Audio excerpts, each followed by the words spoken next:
Pemeliharaan Tuhan dalam hidup kita sungguh ajaib. Terus menerus, hari demi hari, minggu, bahkan bulan, tahun berganti hingga saat ini di penghujung tahun 2022 ini kita boleh menerima kasih kemurahan Tuhan, berkat-berkat Tuhan, kehidupan Tuhan berikan kepada kita.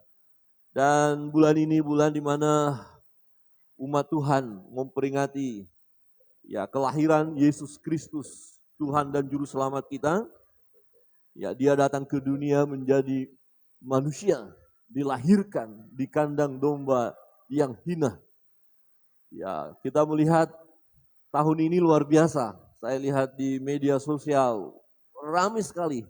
Ya, mungkin karena 2-3 tahun yang lalu begitu sulitnya kita merayakan karena pandemi, tetapi tahun ini sungguh luar biasa.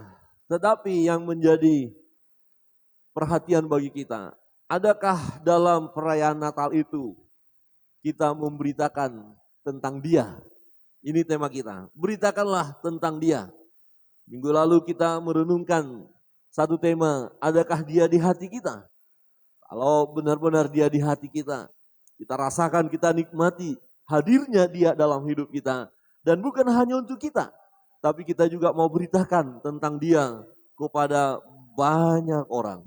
Kita rindu bahwa perayaan Natal dimanapun terus diberitakan tentang Dia, tentang Dia, tentang Dia. Dia yang datang ke dunia, yang menjadi manusia itu harus terus kita beritakan.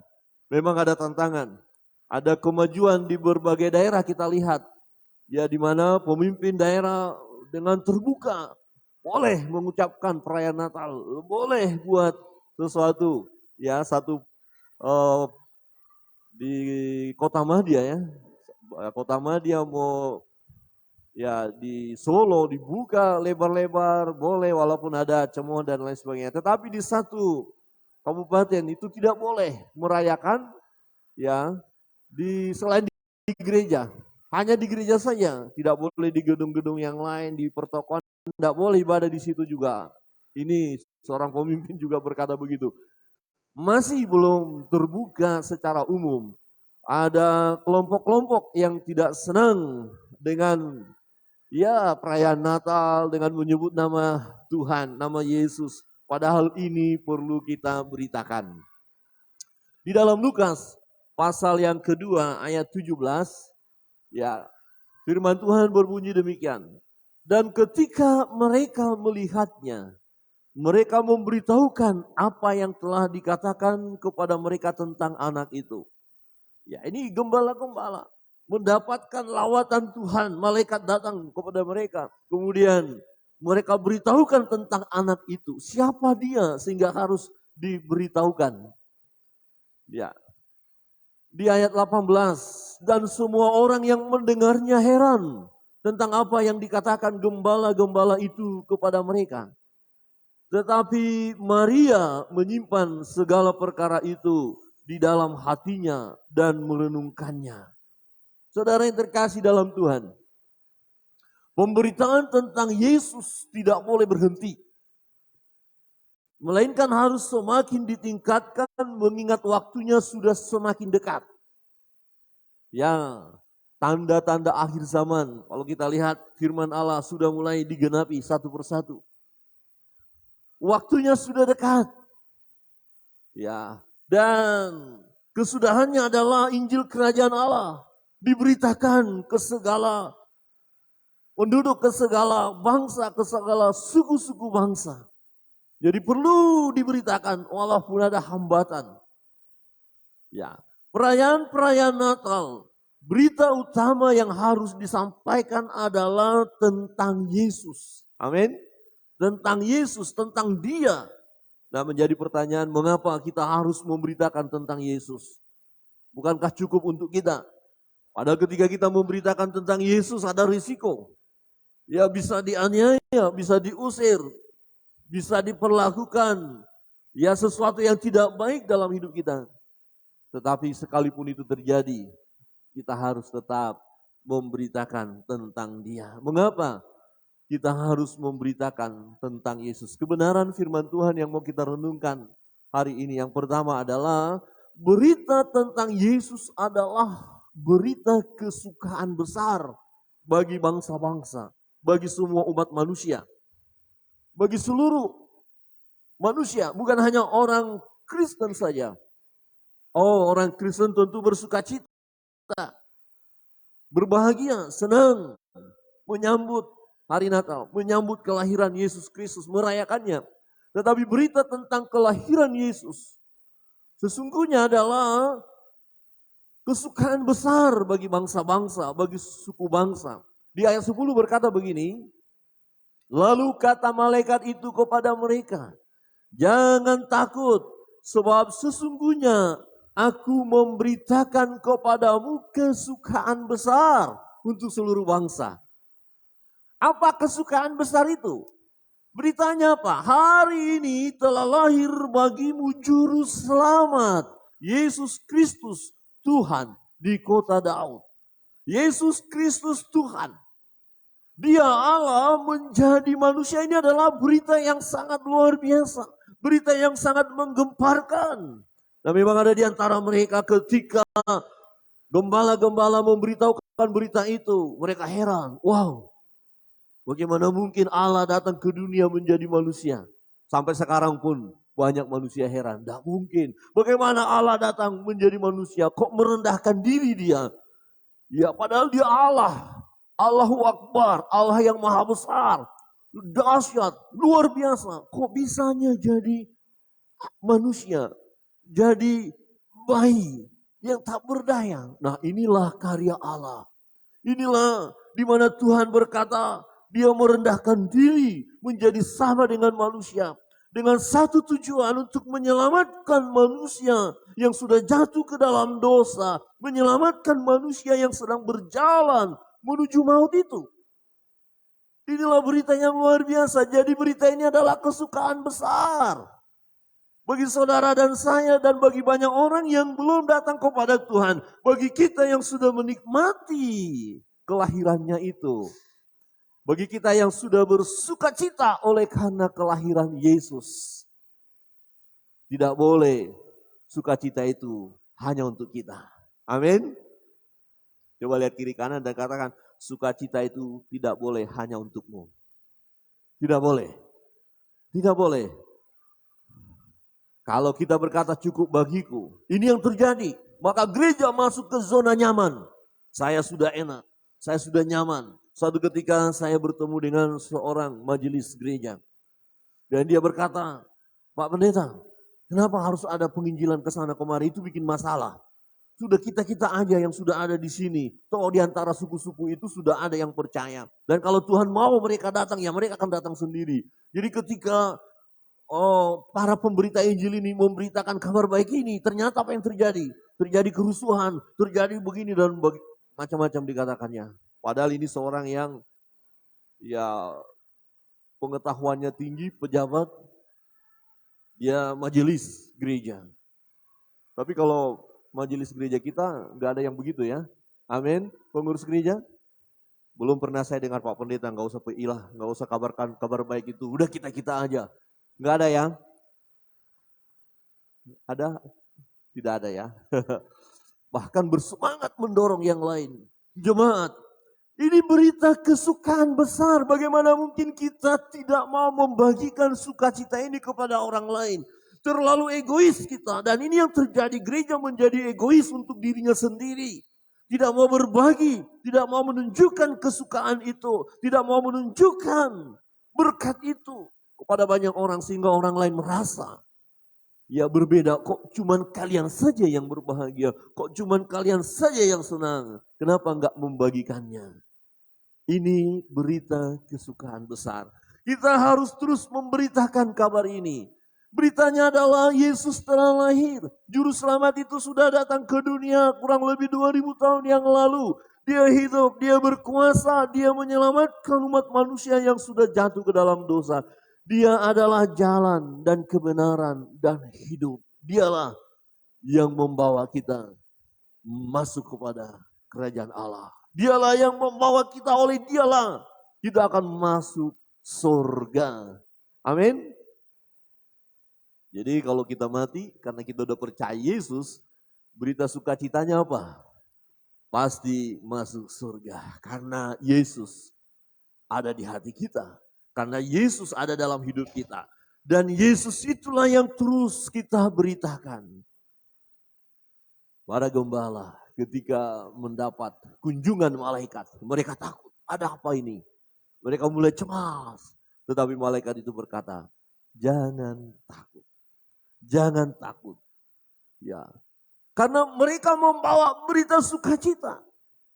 Kadang-kadang kita lihat dunia begitu takut dengan kehadiran orang percaya. Kehadiran murid Kristus. Kehadiran gereja begitu takut. Sehingga buat peraturan tidak boleh ada ibadah. Tidak boleh bernyanyi. Tidak boleh membawa kitab suci. Tidak boleh membagikannya. Begitu takutnya mereka. Ya, tetapi malaikat berkata kepada gembala-gembala, jangan takut, ini berita kesukaan. Dan ketika saudara dan saya pun ketika kita pergi memberitakan tentang dia, memang ada yang takut. Tetapi sebenarnya mereka tidak perlu takut. Karena berita ini berita kesukaan. Bukan berita kematian. Bukan kita membawa berita, akan ada maut kepada kalian. Bukan. Akan ada kehancuran dalam hidup kalian. Bukan. Akan ada sukacita, akan ada damai sejahtera, akan ada kebahagiaan sebab Yesus datang. Dia datang ke dunia untuk mencari dan menyelamatkan yang hilang. Amin. Dan siapa yang hilang? Semua manusia yang sudah jatuh ke dalam dosa itu sesungguhnya dia telah kehilangan arah, kehilangan kemuliaan Allah. Sama seperti domba yang sesat yang tidak bisa kembali dengan kekuatannya sendiri, dengan kemampuannya sendiri, dengan kepintarannya sendiri, tidak bisa. Dibutuhkan satu pribadi yang menyelamatkan manusia itu. Dan dia sudah datang. Tidak perlu kita menunggu lagi. Tidak ada pribadi lain lagi. Dia sudah datang dan itu sudah dinubuatkan oleh para nabi. Para nabi berbicara tentang dia dan sesungguhnya dia sudah datang. Hari ini telah lahir bagimu Juru Selamat, yaitu Kristus, Tuhan. Ya. Allah sang pencipta langit dan bumi, Tuhan yang berkuasa itu datang ke dunia. Kita melihat ini satu ilustrasi. Ya, saya melihat ada satu kebahagiaan yang terpancar dalam kehidupan orang-orang yang biasa. Ya, Bapak Presiden mengunjungi ya penduduk yang rumahnya sangat-sangat sedih sekali, boleh dikatakan gubuk. Dia Bapak Presiden datang tanpa harus ada lengkap senjata pengawal, tidak. Dia menjadi masyarakat biasa, membawa beras, kemudian dikasih uang. Orang-orang yang menerima sangat senang sekali, bahagia sekali. Presiden mengunjungi tanpa harus ada atribut-atribut kenegaraan. Malam-malam itu datang. Saudara bisa lihat. Ya, dia kasih berkat, dia kasih amplop. Ya, dia kasih beras dan diberikan. Ya, kata-kata yang menguatkan. Seorang presiden merendahkan diri dia. Sama seperti rakyat biasa, jalan kaki saja. Masuk ke rumah yang sangat sederhana. Betapa bahagianya. Ya, walaupun ada yang lain berkata yang lain, selalu begitu. Sama halnya. Yesus datang, yang juga berkata hal yang aneh. Padahal itu adalah tindakan untuk menyelamatkan umat manusia. Yesus datang ke dunia. Bahkan lahir pun di kandang domba yang hina. Sebenarnya bisa di istana, bisa saja. Dia Tuhan, dia Allah yang berkuasa. Tapi di situ kita melihat bagaimana kasih Allah akan dunia ini. Jelas, ya, Yohanes 3 ayat 16 itu. Mengaruniakan putranya yang tunggal, Yesus Kristus, ya, datang ke dunia menjadi manusia. Untuk apa?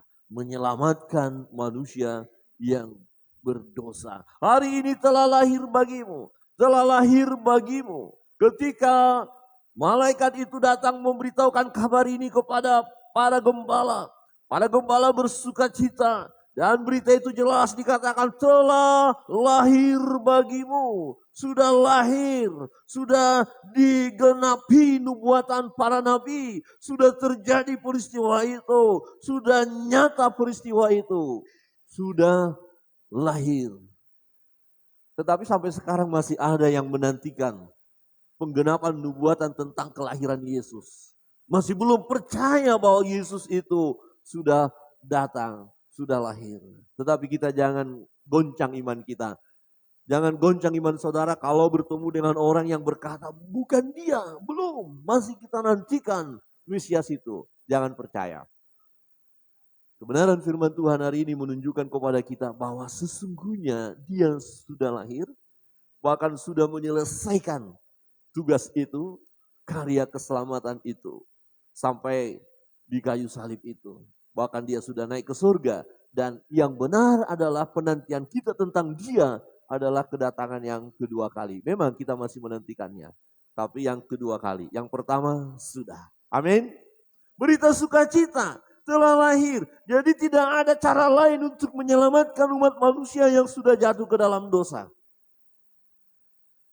Macam-macam, agama-agama suku macam-macam membuat bagaimana caranya supaya masuk surga.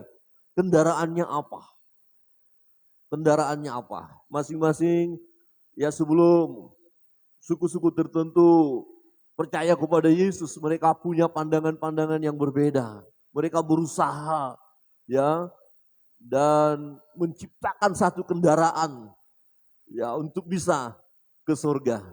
Ya, ada binatang-binatang tertentu. Ya, ada benda-benda tertentu yang diyakini membawa mereka ke surga. Tetapi ketika kita percaya kepada Yesus, ya, atribut-atribut tadi atau kendaraan-kendaraan tadi sesungguhnya tidak berlaku. Karena hanya satunya jalan, satu-satunya, yaitu Yesus. Amin. Dia yang harus kita beritakan.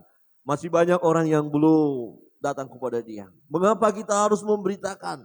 Berarti ketika orang-orang belum datang kepada dia, masih mengenakan kendaraan-kendaraan yang lain, ya memang menjanjikan, tetapi sesungguhnya tidak akan membawa mereka kepada tempat perhentian yang penuh dengan kebahagiaan itu. Tidak akan bisa. Sebab hanya melalui Yesus. Yesuslah jalan dan kebenaran dan hidup. Hanya dia. Jadi berita ini harus kita sampaikan. Kesukaan besar untuk seluruh bangsa. Masih adakah bangsa-bangsa atau suku-suku bangsa yang belum datang kepada Tuhan? Masih. Itu sebabnya pekerjaan ini harus kita kerjakan terus-menerus. Amin. Misi harus terus-menerus. Harus pergi. Jangan mau menikmati kenyamanan diri sendiri. Kalau kita nggak mau memberitakan itu berarti kita mau nyamannya saja. Seperti seorang bapak majelis yang berbicara dengan saya. Saya coba menerangkan tapi dia bilang akan terjadi nanti masalah, akan terjadi nanti orang nggak suka nih, akan kita diusir, akan dianiaya.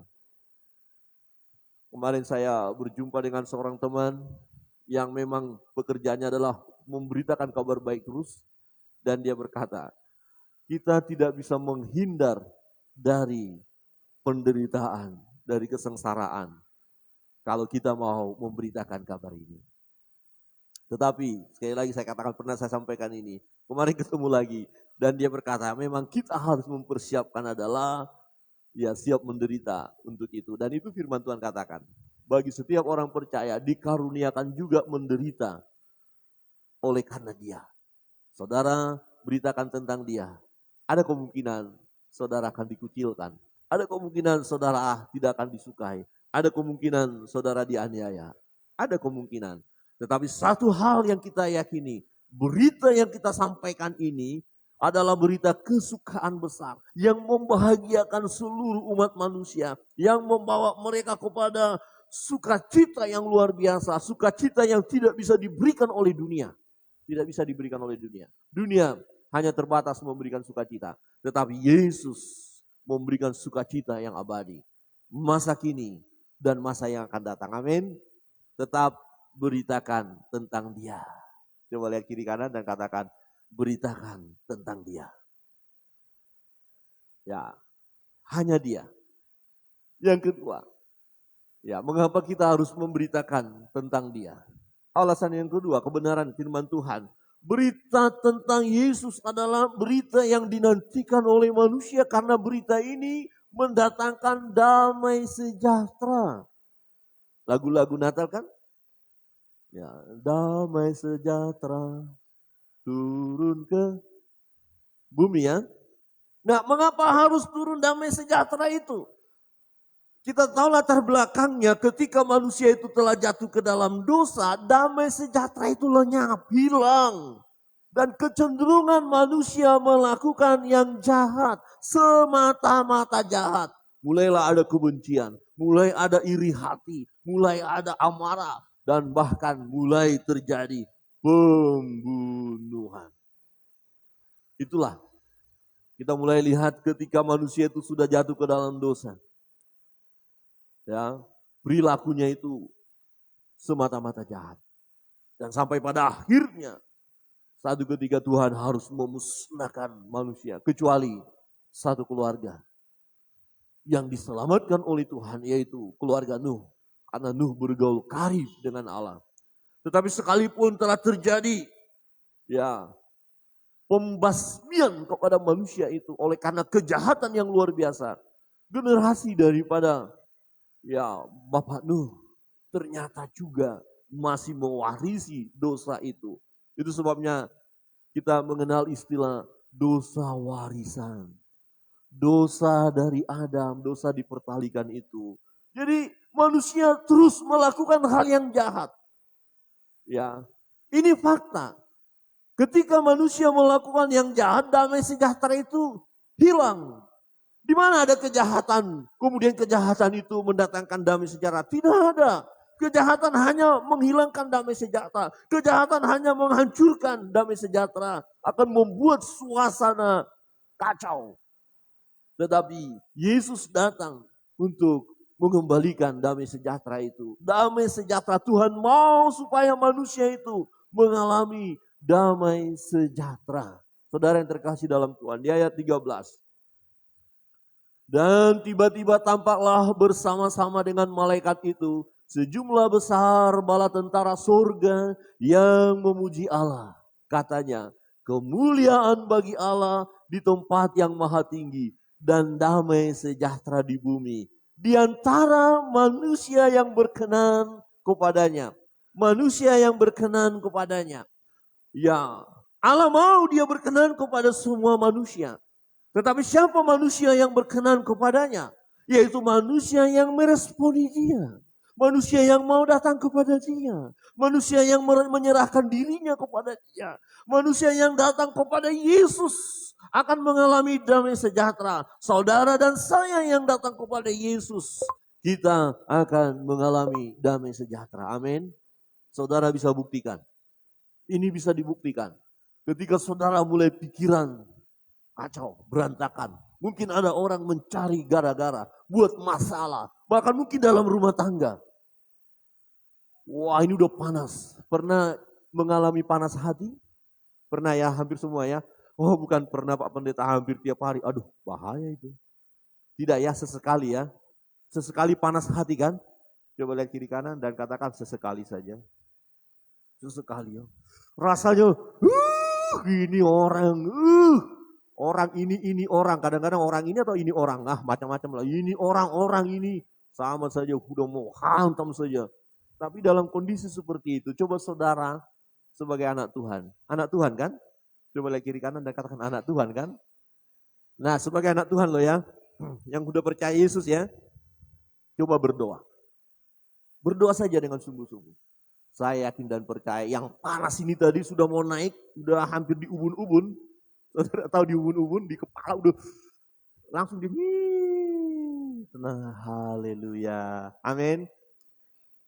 Kita bersama-sama lihat tangan saya udah mulai naik, kemudian waktu saya bilang turun, langsung kita bilang haleluya. Sudah mulai naik, panas, kemudian kita berdoa ya, kemudian turun, haleluya. Enggak ada haleluyanya, kayaknya masih naik-naik ini. Tadi Pak Pendeta mau ke gereja ini masalah ini. Oh, selesaikan. Selesaikan di hadapan Tuhan. Maksudnya bukan selesaikan dia.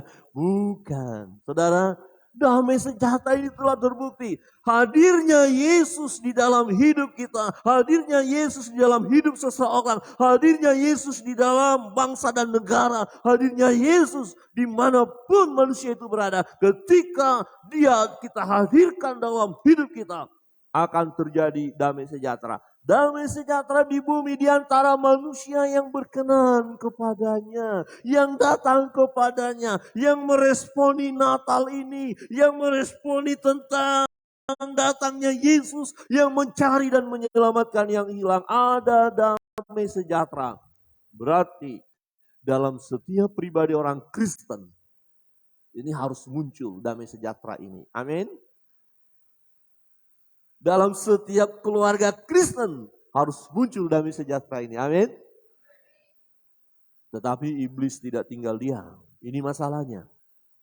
Apakah ada keluarga Kristen yang sering berantem? Perang dunia? Ada orang bilang ini perang dunia ketiga ini akan dimulai ini. Mulai ada cek dan cok. Cek datang ditambah lagi sama si cok. Cek cok. Oke, benar ya? Yang keluarga siapa nggak pernah kedatangan tamu cek dan cok. Jadi kalau tamu namanya cek cok datang harus diusir segera dalam nama Yesus. Bro, sis cek cok pergi dalam nama Yesus. Amin. Pernahkah Bapak Ibu usir cek cok dalam nama Yesus? Pernah ya? Dibuktikan ya? Oh, di kantor mulai si cek cok datang, tolak aja cek cok keluar dalam nama Yesus. Di gereja, adakah di gereja masuk dia? Oh banyak Pak Pendeta. Ngeri kali. Usir itu si cekcok itu.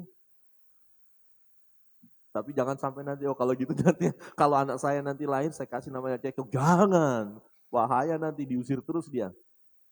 Bisa saja sesuatu membuat kita kehilangan damai sejahtera. Tetapi ketika kita hadirkan dia, Yesus Tuhan, kita berdoa, kita baca firman-Nya, kita serahkan hidup kita kepadanya. Percayalah, damai sejahtera akan kita nikmati. Dan masih banyak orang-orang kehilangan damai sejahtera saat ini. Banyak peperangan terjadi, banyak perkelahian terjadi, kebencian, amarah, banyak pembunuhan terjadi. Kehilangan damai sejahtera. Kenapa? Yesus tidak ada di situ. Mereka tidak hadirkan Yesus di situ. Mereka hanya melampiaskan amarahnya. Kuasa kegelapan bekerja. Tiap-tiap hari kita melihat. Kalau saudara ikuti terus berita. Ada orang di sana ditembak mati. Ada orang suami membunuh istri. Ada istri membunuh suami. Ada bapak ibu melantarkan anak. Bahkan membunuh anak-anak. Ada anak-anak yang membunuh orang tua. Peristiwanya baru-baru terjadi. Ada seorang cucu membunuh kakeknya. Masalahnya, ya ini beritanya sudah viral ya. Kakeknya kasih modal cukup besar. Tetapi sang cucu, padahal ini cucu kesayangan ini. Ya, karena usaha ini tidak maju, dia nggak bisa kembalikan dana itu kepada kakek. Akhirnya diam-diam dia ajak kakeknya jalan-jalan di kota bawa mobilnya. Kemudian dia ajak temannya lain dan kakeknya diselesaikan, dibunuh. Ngeri kali ya. Padahal coba ngomong aja, kayak maaf, kayak doakan saya, kayak usaha kemarin bangkrut. Mungkin kakeknya akan berkata, tenang cu, masih banyak. Dana masih banyak disiapkan untuk kamu itu semua. Harusnya begitu, tapi karena dia kalut. Pikirannya kacau. Dia selesaikan kakeknya. Wah ngeri-ngeri. Padahal kakeknya ini masih banyak harta loh. Tinggal ngomong aja sebenarnya. Tinggal terbuka, tapi manusia mulai dikuasai oleh kuasa kegelapan. Tidak ada damai sejahtera. Saudara perhatikan ketika kita kehilangan damai sejahtera. Lihat tindakan kita apa. Tindakan kita cenderung melakukan hal yang jahat. Kacau, tidak terkendali. Untuk itu kita berserulah di dalam nama Yesus. Bahwa dia, Yesus Tuhan yang ada di hati kita, di dalam hidup kita. Di mana kita berkenan kepadanya. Maka ketika kita menyerahkan hidup kita apapun situasi, kondisi yang ada. Dia akan memberi damai sejahtera itu kepada kita. Amin. Saya tidak tahu apa persoalan, pergumulan Bapak Ibu. Mungkin ada di antara kita sedang galau. Galau itu kehilangan damai sejahtera. Stres, depresi. gelisah terus dalam hidup ini, berdoa, datang kepada Tuhan. Ya, tadi malam kami juga mengalami, wah ini kok tiba-tiba saya merasa, wah tidur langsung nggak bisa, langsung saya bangun, saya pegang dada saya karena tiba-tiba sakit. Nah Ibu Pendeta bilang, ada apa? Apa ke rumah sakit? Oh enggak, saya bilang kita doa saja. Doa saja, kita harus perlu berdoa. Ya memang dalam pelayanan kemarin hampir satu tim itu juga merasakan ya. Nah, berdoa saja. Ya kemudian kita berdoa, ya tenang kembali, nggak ada masalah. Ya padahal itu kayak ditusuk ya. Wah ini kayak apa ini? Wah mulai main tusuk-tusuk ini. Kemudian saya berdoa, kemudian Bu Pendeta berdoa, kemudian kami terakhir berdoa bersama-sama memuji Tuhan. Kami serahkan hidup kami kepada Tuhan. Kemudian damai sejahtera, tenang, tidur, nyaman. Saudara pernah mengalami situasi nggak bisa tidur? Pikiran seperti muter terus. Padahal pikiran jangan muter, tapi muter dia terus. Aduh apa ini masalah ini? Datang kepada Dia, yaitu Yesus. Dia memberi damai sejahtera. Dan masih banyak orang yang membutuhkan damai sejahtera. Berarti masih banyak orang yang perlu mendengar nama Dia. Dengan mendengar Yesus yang adalah pribadi yang memberi damai sejahtera itu, yang memberi kebahagiaan itu, yang memberi sukacita itu. Maka beritakan tentang Dia. Mungkin saudara ketemu dengan seseorang dan dia mulai menceritakan dengan masalahnya, pergumulannya, di mana dia kehilangan damai sejahtera. Sampaikan saja, berdoalah. Ya, sebut nama Tuhan Yesus. Ya, kami sering katakan ketika seseorang sedang bergumul, bukan pengikut Kristus, tapi kita katakan ya bukan orang Kristen. Nah kita katakan Yesus bukan hanya Tuhannya orang Kristen. Dia Tuhannya semua orang. Ya, dengan kepercayaanmu sekarang pun, saat ini kamu masih kepercayaanmu seperti ini, ya minta saja sama Dia. Dia akan kasih damai sejahtera kok. Kalau nggak percaya, ya silakan lakukan, buktikan. Oh begitu ya. Ya, dan dia mulai. Dia rasakan ketenangan. Bahkan ada orang yang belum menjadi pengikut Kristus, tapi ketika dia berseru di dalam nama itu, dia mengalami sukacita sampai menangis. Dia senang. Untuk semua bangsa, untuk semua suku bangsa, semua orang membutuhkan Dia. Dia yang memberi damai sejahtera, kemuliaan bagi Allah di tempat yang maha tinggi, dan damai sejahtera di bumi di antara manusia yang berkenan kepadanya. Masalah dunia saat ini adalah masalah di mana dunia kehilangan damai sejahtera. Dan dunia membutuhkan Yesus. Amin. Coba lihat kiri kanan dan katakan, dunia membutuhkan Yesus. Iya. Jadi orang Kristen sangat dinantikan oleh dunia. Bukan ya dunia ini ya mempengaruhi hidup kita, kemudian kita menjadi orang-orang dunia, bukan. Kita yang pengaruhi dunia dengan membawa damai sejahtera itu kepada dunia dengan cara beritakan tentang Dia. Saudara yang terkasih dalam Tuhan. Yang ketiga, kebenaran yang ketiga, mengapa kita harus beritakan tentang Dia? Beritakan tentang Dia, tentang Yesus. Karena berita tentang Yesus adalah berita yang benar adanya. Bukan berita hoax, bukan dongeng, bukan berita palsu, bukan berita yang dibuat-buat. Walaupun ada pengajar-pengajar yang menyesatkan, yang berkata itu berita yang dibuat-buat. Itu berita dongeng yang tidak masuk akal. Ada yang menyampaikan hal itu. Tetapi melalui pengalaman para gembala, mendengar berita yang disampaikan oleh para malaikat itu. Dan mereka membuktikan apa yang dikatakan oleh malaikat itu benar-benar terjadi. Para gembala adalah bukti. Jadi kalau para gembala memberitahukan hal itu, ya melalui pengalaman hidup mereka, mengapa kita meragukannya? Itu berita benar. Itu bukan berita palsu. Ya, saudara yang terkasih di dalam Tuhan, di ayat 15 berkata begini.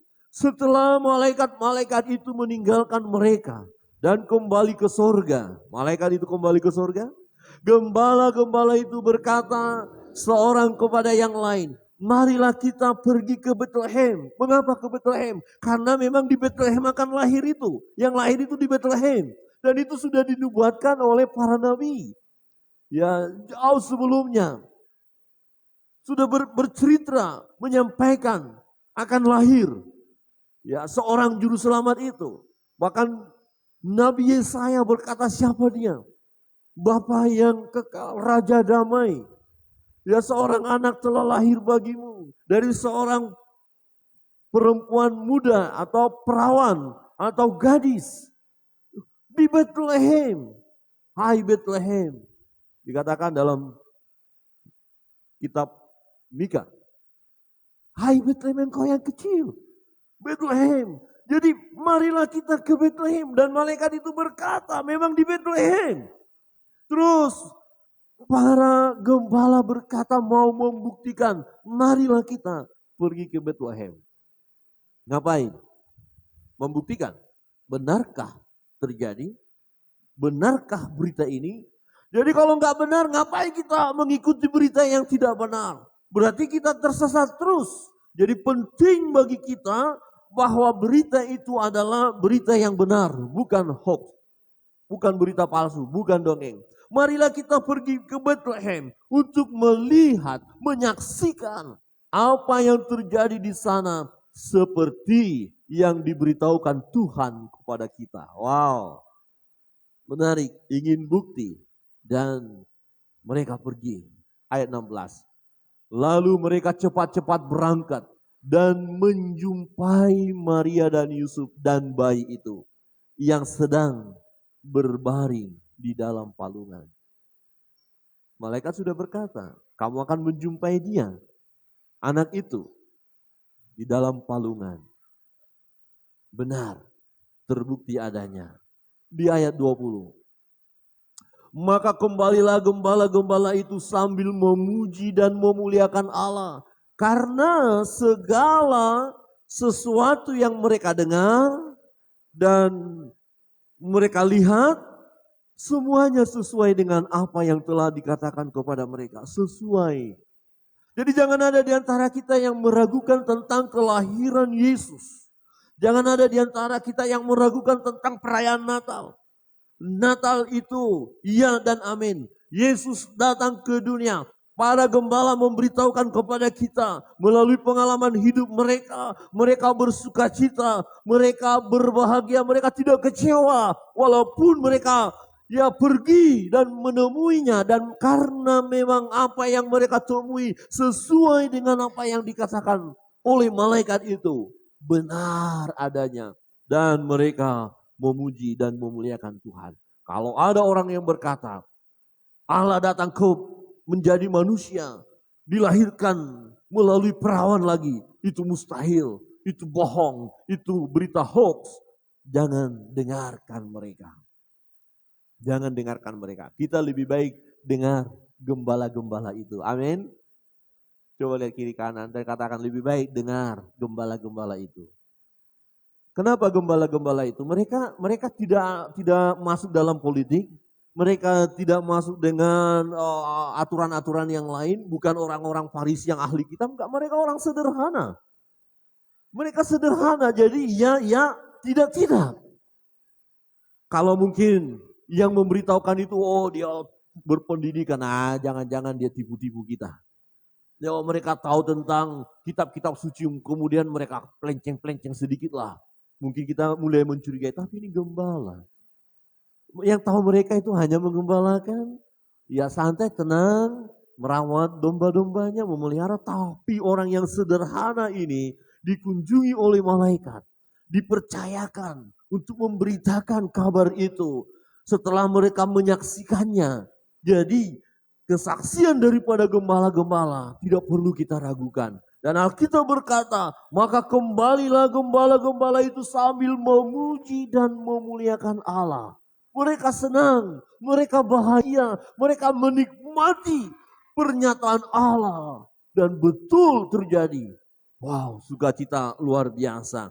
Karena segala sesuatu yang mereka dengar dan mereka lihat, semuanya sesuai dengan apa yang telah dikatakan kepada mereka.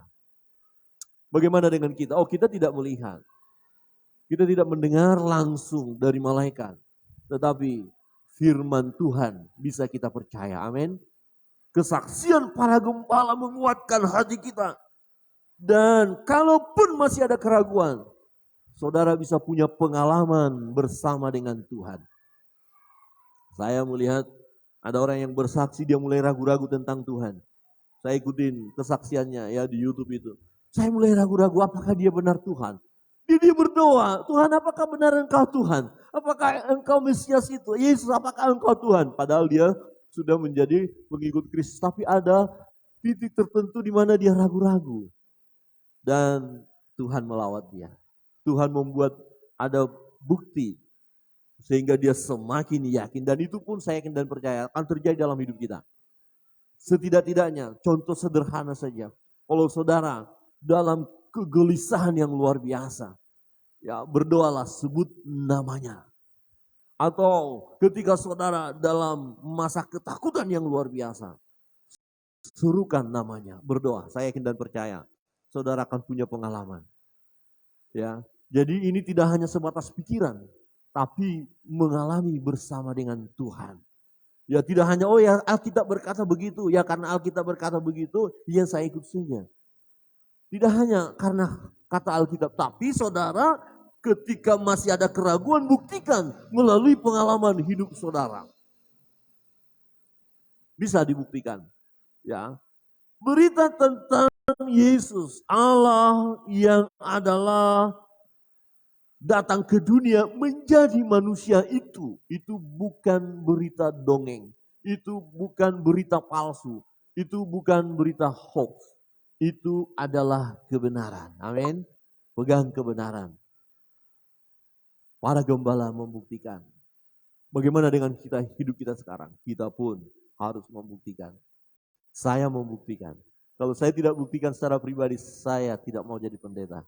Saya tidak mau melayani Tuhan.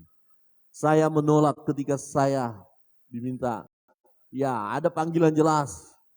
Ya untuk jadi hamba Tuhan. Saya bilang untuk apa sekolah teologi? Ya kita tidak hidup dari situ. Tetapi karena mengalami pengalaman bersama dengan Tuhan. Saya mengalami mujizat Tuhan. Saya mengalami pernyataan yang jelas tentang Tuhan. Kemudian saya bertobat. Dulu hidup saya juga jauh dari Tuhan. Sesuka hati saya. Ya, satu contoh kecil saja ya. Ya ketika saya melakukan hal yang jahat, ada orang menasihati saya bilang ngapain, siapa kamu? Gak peduli dengan kamu. Tapi ketika mengalami perjumpaan dengan Tuhan, tanpa dinasihati orang lain pun, saya berubah. Ini akan terjadi dalam hidup kita sekalian. Ketika kita mengalami Tuhan dalam hidup ini, terjadi perubahan. Amin. Sudahkah Bapak Ibu berubah? Amin. Kalau ada yang ragu-ragu kiri kanan, coba lihat dan katakan, berubah ya. Halo, saudaralah yang tahu apa yang harus diubah dalam hidup saudara. Ya saudara tahu itu dan Tuhan tahu. Kadang-kadang kita mau menyembunyikan diri daripada seseorang. Enggak, saya sudah berubah. Sebenarnya belum. Tetapi ketika kita punya pengalaman dengan Tuhan, Tuhan berbicara. Roh Kudus berbicara, kamu harus berubah. Ini loh pikiranmu harus kamu ubah. Ini loh perkataanmu harus kamu ubah. Ini loh sikapmu, ini loh harus kamu ubah. Karena Yesus itu kebenaran. Dia mampu mengubah hidup kita. Dan jangan pernah kita meragukannya. Para gembala itu bersukacita, bergembira. Mereka memuliakan Allah. Karena segala sesuatu yang mereka dengar, mereka lihat terjadi. Dan itu pun terjadi dalam hidup kita. Percaya kepada Yesus, kita akan berbahagia, bersukacita, dan memuliakan Tuhan. Saudara yang terkasih dalam Tuhan. Kita harus beritakan tentang Dia, Yesus. Tidak hanya pada masa Natal, tapi selagi kita hidup, selalu ada kesempatan kita memberitahukan tentang Dia. Karena kebenaran firman Tuhan yang pertama, kita ingat, ini oleh-olehnya. Berita tentang Yesus adalah berita kesukaan besar bagi bangsa-bangsa. Kepada semua manusia. Ada saudara kita yang belum, sahabat, teman, mereka butuh sukacita itu. Berita tentang Yesus adalah berita yang dinantikan oleh manusia. Karena berita ini mendatangkan damai sejahtera. Bukankah kita mau supaya orang-orang yang kita kasihi mengalami damai sejahtera? Bangsa kita perlu mengalami damai sejahtera. Yang ketiga, berita tentang Yesus adalah berita yang benar adanya, bukan berita hoax. Jadi ketika saudara bercerita tentang Yesus, saudara bukan buat berita palsu. Saudara bukan memberitakan berita-berita dongeng, bukan. Tetapi kebenaran yang memberikan keselamatan kepada setiap orang yang percaya kepada Dia. Saya undang kita bangkit berdiri. Kiranya kebenaran firman Tuhan ini menolong kita untuk terus berjalan bersama dengan Dia. Jangan ada di antara kita yang meragukan tentang Dia. Tetapi pegang, iman percaya kita pertahankan. Dan kita mau dipakai oleh Tuhan untuk terus memberitakan tentang Dia. Beritakan. Memberitakan tentang Dia adalah yang utama dalam hidup ini. Itulah yang Tuhan mau dalam hidup kita. Pergilah, jadikanlah semua bangsa muridku. Tuhan perintahkan. Anak-anak Tuhan, murid-murid, pengikut Kristus, saudara dan saya diperintahkan untuk pergi. Kita naikkan satu pujian.